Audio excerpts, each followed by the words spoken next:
Vamos lá então, Brasil e Escócia. Frente a frente nesta quarta-feira, 7 da noite. E o que a gente pode esperar aí, será desse jogo do Brasil? Como é que vai ser essa atuação aí frente à seleção da Escócia? Bom, eu acho que chegou a hora da verdade para a seleção brasileira. Depois do empate contra Marrocos e de meter 3 no Haiti, eu acho que é o último jogo da fase de grupos, né? E é a hora de descobrir se o Brasil realmente vai nos convencer ou se ainda vai seguir patinando, e não conseguir engrenar de uma vez por todas para chegar forte no mata-mata. E qual que é a tua opinião? Qual que é a tua expectativa para jogo? Pois é, a expectativa é semelhante ao jogo contra o Haiti. A gente vai enfrentar uma seleção que futebolisticamente é muito menor do que o Brasil, né? Acho que ainda um passo à frente do Haiti, porém teve uma vitória bem magra, né? Ganhou de 1-0 do Haiti na primeira rodada, não impôs muita superioridade, teve seus problemas ali para produzir. Então, eu acho que, embora esteja um passo à frente, em comparação com o Brasil, a gente precisa mostrar muita superioridade. Eu diria que é um jogo assim como o do Haiti, fazer saldo, se classificar em primeiro e não correr o risco do Marrocos também fazer um placar elástico contra o Haiti e nos ultrapassar na questão do saldo, né? Então, porque se o Brasil passar em segundo lugar do grupo, o Brasil pode pegar, se não me engano, a Alemanha ou França nas quartas de final. Então, o nosso adversário mais complicado, se a gente, na pior das hipóteses, passando em primeiro lugar, seria a Inglaterra nas quartas. Agora, se a gente passar em segundo, a gente pode pegar a Alemanha ou França, né? São dois adversários que o Brasil, talvez hoje em dia, entraria não como favorito, né? Entraria como azarão. E outro detalhe também importante da diferença entre passar em primeiro e passar em segundo é a questão da logística. Porque se o Brasil passar em segundo, ele vai ter que viajar em todas as fases a partir dos mata-matas. Voltaria, se não me engano, para onde ele está hospedado hoje, voltaria só na fase final. Só na final, em uma possível final que o Brasil voltaria a ficar hospedado onde eles estão, que é em Nova York, né? Sim, acho que é na Filadélfia, se eu não me engano. Na Mas, Filadélfia? se eu não me engano, é. Hum. A gente sabe que a importância de. Sabe como é? Apesar de ser. é, Me perdi no raciocínio. De novo.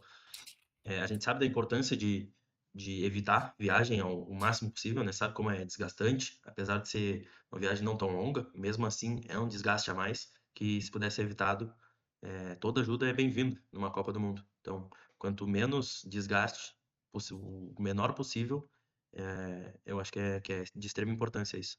E hoje a gente vai analisar o que a gente pode esperar do confronto de Brasil e Escócia.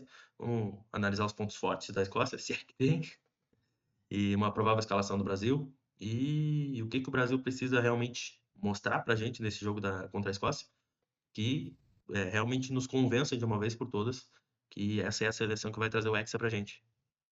Perfeito. Eu vi aqui que o Brasil está no CT Columbia Park, em Nova Jersey. Ah, perfeito. Então, ambos Isso mesmo. erramos. Eu achei que estava em Nova York, mas é Nova Jersey. É o estado, na verdade, de Nova Jersey. Hum, Vou pegar aqui o time da Escócia, que jogou contra o Haiti. beleza. É interessante que as estatísticas do jogo do Haiti contra a Escócia, o Haiti chutou mais no gol do que a Escócia. O Haiti teve 13 chutes no gol, só que 3 na meta. E a Escócia teve 8, e os mesmos 3 na meta. Mas isso indica que o Haiti até aproveitou mais os ataques, né? Concluiu mais a gol. A posse de bola foi equilibrada, 50-50, e o Haiti trocou mais passes que a Escócia.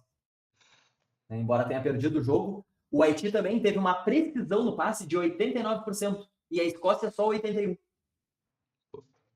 Uma diferença importante, né? A gente analisar os dados, porque a gente às vezes olha só o resultado e acha que uma seleção foi muito mais soberana do que a outra. E só que a equipe da Escócia também apesar de tem os seus defeitos ali, né? Não tem um jogador de muito nome. Eles têm uma defesa que é organizada. Acho que é o principal ponto forte da Escócia essa organização. Tem uma intensidade física boa ali durante os 90 minutos. E pelo que eu olhei dos jogos, dos últimos 2 jogos dele da Copa, eles exploram bastante bola aérea, bola alçada na área o tempo todo. e tem alguns jogadores com força, um pouco mais de força no meio campo, mas ainda assim é a Escócia, né? Não tem um ponto ou outro forte, mas o Brasil tem que patrolar eles. Sim. Os principais jogadores da Escócia o Andy Robertson, né, que era um dos capitães do Liverpool, o McTominay foi eleito o melhor jogador da Série A italiana na temporada de 2024-25, né? Eu na última temporada de fato não acompanhei. O McGinn, que é o ponta esquerda, né, meia esquerda da seleção, ele se não me engano, não lembro se ele é camisa 10. Não, ele é camisa 7 do Aston Villa. Ele é um dos jogadores mais importantes, ele é capitão do Aston Villa também. Então, um jogador bem protagonista no seu time. E tem o Che Adams, também já passou por clubes da inglesa, da Campeonato Inglês, e hoje está na Torino da Itália. Então, basicamente, são os 4 jogadores principais aí. E aí tem um jovem, o Ben Doak, que se não me engano, base do Liverpool. E ele é um dos jogadores aí que tem sido uma das principais, dos principais produtores, né, de jogadas ofensivas da seleção escocesa. É um time que é bem maduro, não é um time tão jovem, né, tem peças aí bem experientes, é o caso desses 4 principais aí que a gente comentou, né, jogadores que, se não... Acho que o McTominay já tem 30 também, e o resto todos têm mais de 30 anos, são jogadores bem experientes. O Angus Gunn também, que é um goleiro do reserva do Nottingham Forest. Então, jogadores que jogam, a gente vê aí, às vezes, em clubes de segunda, terceira prateleira dos seus países, mas estão em grandes ligas, né? Liga italiana, liga Sim. inglesa. Acho que, de fato, a gente pode esperar um bom jogo, porque eu acho que a Escócia tem mais a oferecer de perigo ofensivo para o Brasil do que o Haiti tinha. Com certeza. Espero que a gente não se decepcione com a seleção. Acho que se a seleção jogar com a mesma intensidade, o mesmo propósito que jogou contra o Haiti, vai fazer um bom jogo e vai ganhar. Vai ganhar e vai ganhar bem. Acredito que com uma diferença de 2 gols para cima. Então, essa é a minha expectativa para o jogo. Sim, pode falar. Não, vai tu, vai tu. É a mesma minha expectativa, mais do que a vitória, que é importante. O Brasil precisa dar uma amostra a mais de que tem futebol e convencer de uma vez por todas. Contra o Marrocos ali, faltou um pouco de criatividade para chegar lá na frente e matar a jogada. Contra o Haiti, já teve uma evolução com as trocas que a gente falou no vídeo passado, mas era um adversário tecnicamente inferior, né? E acho que agora é o momento de sanar todas as dúvidas e responder todas as perguntas que ainda estão em aberto. Perfeito, perfeito. É o último laboratório, né, que a gente vai ter na fase de grupos para testar possíveis trocas, daqui um pouco a volta do Neymar também, o que isso vai representar. Como é que o Brasil vai se portar sem um dos seus principais jogadores, né? O Rafinha está fora desse jogo, possivelmente fora do próximo também. Então, a gente vai ver como que também o Ancelotti vai preparar o time titular, se ele vai ir pela uma maneira mais conservadora de poupar os jogadores que estão pendurados, ou se ele, na cabeça dele, vai com força total e independente dos riscos que isso possa ter. Vamos entender também qual vai ser a postura do nosso treinador, porque a gente conhece ainda muito pouco dele, né, treinando a seleção brasileira. Então, a gente ainda está aprendendo qual é a dinâmica de, de, de encaixe, de decisões mesmo, né, em uma competição tão grande como é a Copa do Mundo. Eu acredito que a gente vai ver um Brasil mais agressivo do que no jogo contra a Haiti, que já foi bem mais agressivo do que contra o jogo contra o Marrocos, por exemplo. Um Brasil mais agressivo desde o início, porque tem essa necessidade de terminar a fase de grupos bem e com uma confiança lá em cima, para chegar no mata-mata com o máximo de confiança possível e resolver. Então, ter os jogadores que resolvem bem, com confiança. Tem essa questão do Neymar, né, que provavelmente vai fazer sua estreia. Talvez a gente acredita que no segundo tempo, né, entrando ali mais ao final do jogo. Tem o Endrick também, que teve mais minutos contra o Haiti e a gente espera que ele tenha mais minutos ainda contra a Escócia.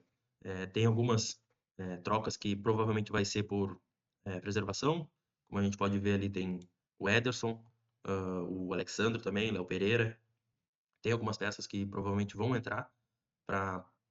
Eu acredito que não vão sair jogando, mas vão entrar no decorrer da partida para ter essa preservação, né? Para chegar no mata-mata já com o mínimo desgaste possível, se puder ser evitado, né? porque a gente sabe que o jogo também é muito importante e o Brasil não pode dar bobeira. Pois é, nessa escalação aqui, a gente projetou basicamente trocas pontuais e a gente não necessariamente sabe, tem certeza que vão acontecer. A única que a gente tem certeza é da baixa do Rafinha. De resto, são especulações. A gente soube, né? A gente já é uma certeza que o Alisson desfalcou, ficou um treino sem jogar, né? Então a gente talvez projeta uma possível troca, uma possível preservação, a depender do nível físico que ele possa estar. Então, Ederson ou Everton podem ser escalados como titulares nesse próximo jogo. Na linha defensiva, acreditamos que ele vai manter o Danilo e o Marquinhos, né? Porque são os dois que jogaram, que melhor jogaram ali, né? Por aquele lado. O Danilo, acho que confirmou a titularidade dele contra o Haiti, ele aproveitou bem a oportunidade que ele teve. O Marquinhos nem se fala, ele foi pouco exigido contra o Haiti, mas ele sempre mantém aquele nível ali, não comete erros. O Gabriel Magalhães, essa semana também apresentou algum desgaste, principalmente porque a temporada dele foi muito cansativa, né? O time brigou até o final na Liga Nacional, o time perdeu uma final de Copa, perdeu uma final de Copa Europeia, então foram muitos jogos, né? Embora ele tenha perdido lá no início alguns meses, algumas semanas por lesão, foram muitos jogos, ele aparentemente está bem desgastado fisicamente. Então talvez possa vir Léo Pereira, que é canhoto também, ou Bremer ali, ou de repente até o Ibanes, caso esteja na frente dos outros dois. E na lateral esquerda, eu acho que talvez é onde possa mais ter dúvida, porque talvez ele até mantenha o Douglas Santos. O Douglas está tão bem, está num ritmo tão bom, e o Douglas não é aquele tipo jogador agressivo, né? Maldoso e tal. Ele dificilmente entra em discussões, não reclama com o árbitro, ele não é polêmico e ele não costuma também chegar na maldade. Então, talvez ele até consiga se controlar e não sofrer nenhum cartão nesse jogo. Então, talvez o Alexandre seja uma oportunidade real, uma possibilidade real, mas talvez ele até mantenha mesmo o Douglas, porque o Douglas não tem essa característica, né? Não é um jogador tão combativo, assim, né? Tão agressivo. Bom, e do meio para frente, as prováveis trocas ali que a gente colocou na tela, é o Fabinho no lugar do Casemiro, que jogou muito bem nessa última partida contra o Haiti, mas tá amarelado, tá pendurado, e talvez o Ancelotti não vai querer correr esse risco de perder ele para a primeira partida do Mata, né? E no lugar da baixa do Rafinha, pode jogar o Luiz Henrique, como pode jogar o Ryan, que também estreou contra o Haiti e jogou. Foi um jogo discreto, mas jogou bem dentro do que foi proposto ali para ele, com uma minutagem não tão grande, mas conseguiu jogar um pouco ali. Tem o Endrick também, que a gente espera ver de novo. Tem o Neymar, que a gente quer ver de novo, principalmente, e provavelmente vai entrando no segundo tempo, vai mudar toda a configuração do Brasil. Como a gente falou mais cedo, chegando ali, finalzinho do segundo tempo, entrando o Endrick e o Neymar, o estádio vai abaixo, né?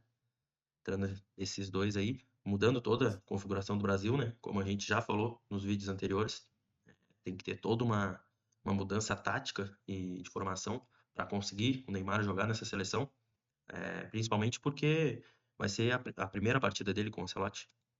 Não, ele nunca jogou nesse time e a gente nem sabe como é que ele vai jogar. Sim. Talvez Paquetá, Guimarães e Vini ele não mexa, né, nesses três. São jogadores de confiança, nenhum dos três tomou cartão ainda, né? Ninguém está pendurado. Então, funcionou muito bem. O Paquetá mais centralizado. O que eu também imagino que possa ser, é uma possibilidade, no lugar do Luiz Henrique, ele jogar com o Endrick. Por quê? O Matheus Cunha, ele costuma cair pelo lado esquerdo para marcar. Então, será que ele não pode fazer de novo, jogar nesse 4-4-2, com o Paquetá caindo para o lado direito, o Matheus Cunha para o lado esquerdo, e aí Guimarães e Fabinho ali mais centralizados na fase defensiva do Brasil? Porque aí na fase ofensiva, o Matheus sai lá da esquerda e vai mais para o meio. E o Paquetá fecha um pouquinho mais para o meio, o Bruno abre um pouquinho mais, né? E aí volta a ser aquele losango no meio, né? Com o Fabinho, Paquetá e Bruno, os dois de meio campistas, e o Matheus mais na frente. E aí Endrick e Vini sendo esses jogadores que vão jogar nas costas da linha defensiva da Escócia, né? Penso que pode ser uma possibilidade, mas eu acho que é ainda mais provável que ele venha com o Luiz Henrique ou o Ryan, que jogue com um desses substitutos do Rafinha, que seja um cara da posição ali mesmo. Eu acho que ele vê mais o Endrick como um centroavante. Só que, será que no lugar do Cunha, né? Eu acho que não nesse momento. Mas eu acho que daria para fazer essa combinação aí também, tirar o Luiz Henrique ali da nossa lousa aí e botar o Endrick também. Eu acho que daria para funcionar. Não sei se ele vê isso agora, né? Pois é, e será que não tem a possibilidade de, em vez de vir com o Matheus Cunha, dar uma nova oportunidade pro Igor Thiago, já de titular? Olha, eu acho bem remota essa possibilidade. Só se ele identificar no estudo lá que a comissão faz, né? Identificar que talvez é um jogo mais pro Igor Thiago. Mas Eu acho que ele é um jogador bem circunstancial. é, eu acho que o Igor Thiago é um cara mais para final de jogo, assim. Perfeito. Eu acho que o Brasil funciona, ele funciona muito bem no clube dele, porque tem um outro contexto lá no clube dele. Eu acho que na seleção, com as peças que a seleção tem, para tu jogar no estilo desse cara, tu vai ter que abrir mão de outras peças, né? É que nem a gente estava falando, para o Neymar funcionar, talvez o Neymar não vai funcionar com o Igor Thiago, com o Matheus Cunha. Sim. Talvez ele vai funcionar mais com peças de velocidade, caras que ele vai acionar. Mas talvez o velhinho veja alguma possibilidade, né? De dar outra chance pro Igor. Mas é que o Difícil. Matheus entrou e fez 2 gols, né? É Sim, complicado, né? Tu tirar pois é. um, tu Meio tirar um injusto. cara depois. O cara tá com a 9 nas costas. Botaram ele lá para jogar, o cara fez 2 gols, garantiu a vitória. É difícil, né? Tu tirar um cara desse. Pois é. Eu acho que talvez o que pode não acontecer daí é o Alisson tá bem, aí o Alisson vai jogar. E o Gabriel Magalhães estar bem, o Gabriel Magalhães vai jogar. Aí as outras dúvidas que a gente tem é Fabinho e Alexandre. Por quê? Os caras estão amarelados, talvez ele preserve. Aí a gente vai ter que descobrir, porque a gente não tem um histórico do treinador para entender como é que ele vê essa circunstância, né? Se ele acha que vai cair muito nível, muito estilo de jogo, talvez ele nem vá preservar. Ele vai ir no pelo mesmo. Vai deixar os caras pendurados, vai daqui um pouco dar uma instrução, ó, fulano, te cuida, não tenta não tomar o terceiro, porque aí tu vai zerar na próxima, senão tu vai perder o mata. Ou daqui um pouco ele confia tanto no Fabinho e no Alexandro, que ele não vê problema também de caso os outros dois estejam pendurados, os caras jogar o mata depois, né? Mas agora vamos ir com o que tem de melhor. Meus preferidos são esse e esse. Vou ir com eles. Se tomar cartão, tomou, mas não vou morrer de véspera, né? Perfeito. E aí, Luiz Henrique ou Reyes, no meu ponto de vista, são as únicas duas opções. Mas eu acho que um resumo geral é esperar uma vitória e uma vitória por mais de 2 gols de diferença do Brasil. O Brasil tem que mostrar que é bem superior à Escócia, porque o contrário disso, a gente passa com um clima muito pesado no mata-mata. Porque se a gente passar trabalho contra a Escócia, pô, a gente já passou trabalho contra o Marrocos, agora vai passar trabalho contra a Escócia, a gente vai passar com um clima muito pesado. Sim. Talvez a gente pode esperar uma goleada, provavelmente do Marrocos contra o Haiti. Aí a gente já vai passar em segundo. Uma logística xarope na segunda fase. Aí daqui um pouco pegar uma seleção bem mais forte numas quartas de final, pô, já chega com um clima muito de derrotado.